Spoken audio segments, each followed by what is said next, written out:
In front of me is TECNO Spark Go, and today I would like to show you how you can delete saved Google password.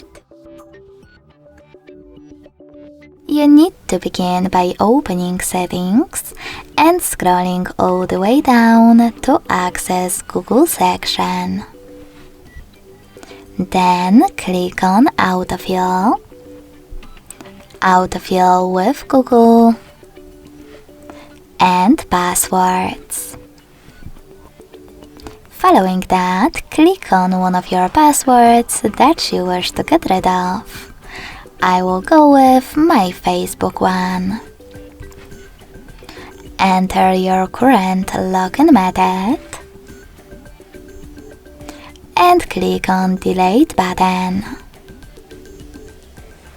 Lastly, confirm your choice in the pop-up.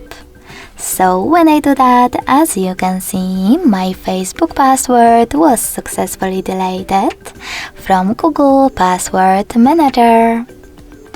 Thanks so much for watching. If you enjoyed this video, don't forget to leave a like, comment, and subscribe. Bye!